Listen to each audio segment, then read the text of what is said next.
بسم اللہ الرحمن الرحیم۔ السلام علیکم۔ سبزیاں اپنی غذائی و طبی اہمیت کی وجہ سے حفاظتی خوراک کے نام سے منسوب کی جاتی ہیں اور انسانی خوراک کا بنیادی جزو ہیں۔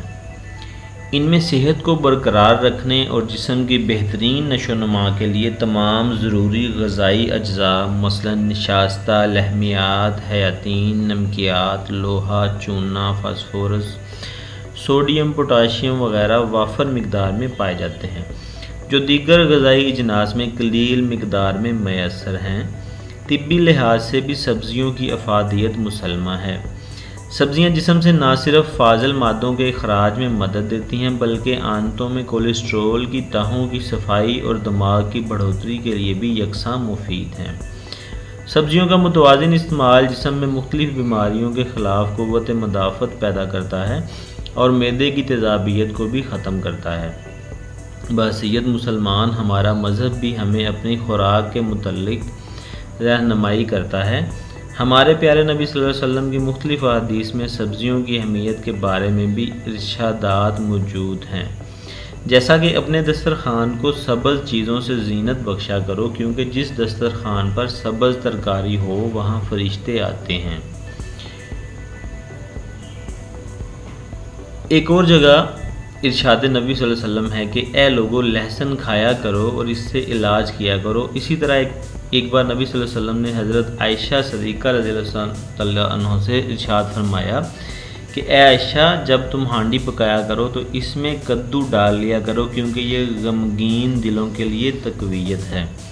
ماہرین خوراک کے ایک اندازے کے مطابق انسانی جسم کی بہترین نشو و نما اور بڑھوتری کے لیے غذا میں سبزیوں کا استعمال 300 سے 350 گرام فی کس روزانہ ہونا انتہائی ضروری ہے، جبکہ پاکستان میں یہ شرح 120 گرام فی کس روزانہ سے بھی کم ہے، یعنی ہم بنیادی ضرورت کا صرف تیسرا حصہ ہی استعمال کر رہے ہیں، جس کی ایک بڑی وجہ پیداوار کا کم ہونا اور سبزیوں کا مہنگا ہونا ہے۔ ضرورت اس امر کی ہے کہ ہم اپنے تمام وسائل بروئے کار لاتے ہوئے سبزیوں کی پیداوار میں ممکنہ حد تک اضافہ کریں، تاکہ وطن عزیز میں سبزیوں کی بدولت غذائیوں کی کمی کو دور کیا جا سکے۔ موجودہ دور میں بڑھتی ہوئی مہنگائی کے پیش نظر نہ صرف کم آمدنی والے بلکہ تمام طبقہ کے لیے ضروری ہے کہ وہ اس سلسلہ میں گھریلو سطح پر سبزیوں کی کاشت یعنی کچن گارڈننگ کو فروغ دیں۔ کچن گارڈننگ سے مراد گھریلو پیمانے پر سبزیوں کی کاشت ہے، تاہم خصوصی طور پر اس سے مراد ایسی سبزیوں کی کاشت ہے جو کسی بھی گھر کی روزمرہ کی ضرورت بھی ہو اور جنہیں کچن کے قریب لان، گملوں، ٹوکریوں، پلاسٹک بیگ، لکڑی و پلاسٹک کے ڈبوں وغیرہ پر چھت پر اگا کر ہر وقت تازہ سبزی کے حصول کو ممکن بنا کر گھریلو ضروریات کو پورا کیا جا سکے۔ کچن گارڈننگ کے بہت سے فوائد بھی ہیں، جیسا کہ گھر کے اندر فراغت کا وقت اچھا گزر سکتا ہے اور کچن کے لیے ہر وقت تازہ سبزیاں حاصل ہوتی ہیں، اور کچن کے ماہانہ اخراجات میں بھی کافی کمی ہو جاتی ہے۔ زہریلی ادویات سے پاک سبزی پیدا ہوتی ہے۔ کچن گارڈننگ کے لیے اگر غور کیا جائے تو ہر چھوٹے سے چھوٹے گھر میں بھی جگہ مل جاتی ہے۔ کچن گارڈننگ کے لیے گھر کا لان، مٹی، پتھر یا پلاسٹک سے بنے مختلف ڈیزائنوں کے گملے، نئے یا پرانے لکڑی کے کریٹ یا ڈبے، پلاسٹک کے ڈبے، پلاسٹک سے بنے ہوئے تھیلے، گھریلو استعمال کی فالتو چیزیں جیسے ڈبے، بالٹیاں، ٹوکریاں، پرانے ٹائر، لان نہ ہونے کی صورت میں گھر کی چھت بہترین جگہ ہیں۔ کچن گارڈننگ کے لیے سردیوں اور موسم کی بہار کی مختلف سبزیاں دستیاب ہوتی ہیں۔ ان میں سے کچھ سبزیوں کے لیے نرسری جبکہ کچھ سبزیاں براہ راست بیج سے پیدا ہوتی ہیں۔ نرسری کے ذریعے تیار ہونے والی سبزیوں میں ٹماٹر، پیاز، بند گوبھی، پھول گوبھی، بروکلی اور سلاد شامل ہیں، جبکہ براہ راست بیج سے کاشت ہونے والی سبزیوں میں مولی، گاجر، مٹر، شلگم، پالک، دھنیا، تھوم، میتھی اور سرسوں وغیرہ شامل ہیں۔ کچن گارڈننگ کے لیے جگہ کا انتخاب کرتے ہوئے اس بات کا خاص خیال رکھیں کہ زمین ہموار اور آبپاشی کے لیے پانی بھی نزدیک اور وافر مقدار میں موجود ہو۔ اور فالتو پانی کی نکاسی کا راستہ بھی ہو۔ اس کے علاوہ کھلی جگہ کا انتخاب کریں تاکہ تازہ ہوا کے سبب بیماریوں کا حملہ بھی کم ہو اور پودے سورج کی روشنی سے بھی کم از کم 6 گھنٹے تک مستفید ہو سکیں۔ جس جگہ پر زیادہ سایہ رہتا ہو وہاں پر سبز پتوں والی سبزیاں جیسا کہ دھنیا، پودینہ، پالک، سلاد اور میتھی کاشت کریں۔ بیلوں والی سبزیوں کو گھر کی باڑ کے ساتھ کاشت کریں اور سبزیوں کی قطاروں کا رخ شمالاً جنوباً رکھیں تاکہ پودوں کو زیادہ دھوپ مل سکے۔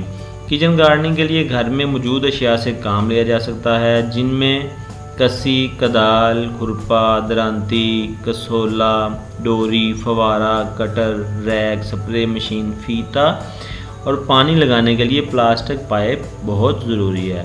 کچن گارڈننگ میں ضروری ہے کہ کیڑوں مکوڑوں، بیماریوں اور جڑی بوٹیوں کے کنٹرول کے لیے زرعی زہروں کا استعمال نہ ہی کیا جائے تاکہ زرعی زہروں کے مضر اثرات سے بچا جا سکے، کیونکہ کسی بھی زہر کا اثر روز سے روز کئی روز تک رہتا ہے، جبکہ گھر میں اگائی گئی سبزیوں میں ہر وقت کوئی نہ کوئی سبزی استعمال میں رہتی ہے اور پھر بچوں والے گھروں میں اس معاملہ میں تحفظات رہتے ہیں۔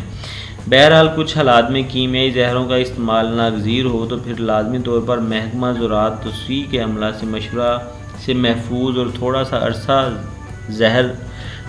عرصہ اثر رکھنے والی زہریں ہی استعمال کریں اور کوشش کریں کہ زرعی طریقہ انسداد پر ہی عمل کریں، جیسا کہ باغیچہ کو صاف رکھیں اور فالتو گھاس اور جڑی بوٹیوں کو تلف کر دیں۔ اس کے علاوہ زمین کی تیاری کے وقت گوڈی کر کے اچھی دھوپ لگنے دیں تاکہ روشنی اور دھوپ کی شدت سے کیڑوں کے انڈے اور بیماریوں کے جراثیم ختم ہو جائیں۔ پودوں کو سفارش کردہ فاصلہ پر ہی لگائیں تاکہ ہوا کی بہتر آمد و رفت اور روشنی کا بندوبست رہے۔ گوبر کی کچی کھاد ہرگز استعمال نہ کریں کیونکہ اس میں دیمک اور دیگر کیڑوں کے انڈے اور بچے پائے جاتے ہیں۔ ایک ہی جگہ پر ایک ہی خاندان کی سبزیاں بار بار کاشت نہ کریں۔ جڑی بوٹیوں کو گوڈی کر کے یا ہاتھ سے تلف کریں، یا چند سنڈیاں اور کیڑے نظر آئیں تو ہاتھ سے پکڑ کر مار دیں، یا پھر کیڑوں کا حملہ کرنے کے لیے پودوں پر چولہے سے حاصل شدہ باریک راکھ کا دھوڑا کریں۔ سردیوں کی کاشت کے لیے اکتوبر تا نومبر مولی، شلجم، سرسوں، سلاد، پالک، پیاز، بند گوبھی کاشت بھی کی جا سکتی ہے۔ اس کے علاوہ مزید آپ گوگل یا مختلف فیس بک پیجز پر ریسرچ کر سکتے ہیں۔ اگر ویڈیو پسند آئے تو ضرور لائک کیجیے گا اور کمنٹ میں ہمیں ضرور اپنی رائے سے آگاہ کیجیے گا۔ Thanks for watching. اوکے جی، اللہ حافظ۔